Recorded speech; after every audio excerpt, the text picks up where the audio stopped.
lamun urang carita Umar bin Abdul Aziz. Abdul Aziz boga anak ngaranna Umar, raja waliun min auliyaillah anu selalu didongengkeun dicaritakeun ku para penggede di mana bae. Abdul Aziz hayang boga guru jang anakna di mana ieu mah santrenkeun anak. Istikharah muncul dina istikharahna aya seorang alim ngaranna Soleh. Titipkeunlah gancang caritana Umar ku bapakna ka Kiai Soleh. Pangdidikeun deuk kumaha bae nyanggakeun sadaya-daya kumaha mama. Mangga gancang caritana bae jadi penting ngajina. Terus ngaji. Sanggeus ngaji dididik salat, dididik berjamaah. Cek guruna sehebat naon bae ngaji, lamun teu salat berjamaah anggap teu bisa ngaji. Ambo ta guru mun aya kuari moal santrian. Sakali deui cak guruna ngaji geus galeuwihan 12 pan. Leuwih ieu mah. Gus pohara jasa.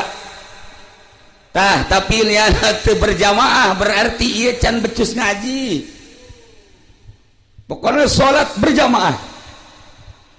Akhirnya digalakeun berjamaah. Satu ketika eta Umar subuh qodaan.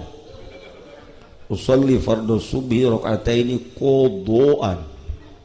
Ya kos kipudoli lah. Sering gitu. Di Nurjaya bangsa karib. Masa nusuk ceramah mah tuh kodoan. Cik Nurjaya tilok cing mah. Tuh. Lapor Kiai Soleh ka Kiai Abdul Aziz. Isi laporanana hampura. Bapak ieu anak teh teu bisa dididik. Teu bisa dididik kumaha? Geus bisa maca Quran mah geus talak. Maca kitab geus pasehna luar biasa, sorok nahuna pohara. Tapi kula teu bisa ngadidik. Ai kitu aya naon? Subuh qodoan. Masya Allah, cak Abdul Aziz. Awas ya anak. Teangkeun ku nyana. Balik sia. Balik. Bebeja ka emakna. Bebeja heula minta hampura sia. Enta hampura cek Umar. Kula boga kasalahan ti leuleutik dididik ku abah, dididik ku guru, ku ari geus pinter, kula ku ari salat qadha hampura, mah hampura. Dihampura ku Umar. Can beres cek Abdul Aziz. Diuk sia di dieu. Buka baju. Buka bajuna, dibotakan. Umar teh dibotakan eta teh salat subuh berjamaah doang qodaan dibotakan. Nu mantap baheula di Cilongok lamun teu berjamaah botak sarua bae. Kuari mah guruna ge teu berjamaah. Atau enggak teh dibotakan deui. Engke bisi jak murid aing bae botak ai sia guru. Kita mah cah Habib Rojak bebe teu kelekep.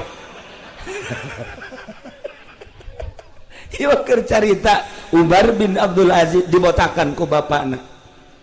Kumaha nyana sumpahna cek Umar abdi moal deui ngalaksanakeun hal-hal jeung pagawean nu bakal ngahalangan kana salat berjamaah. Masya Allah. Langsung ke pondok deui ti harita nyana konsisten berjamaah istiqomah. Jadilah raja waliun min auliyaillah.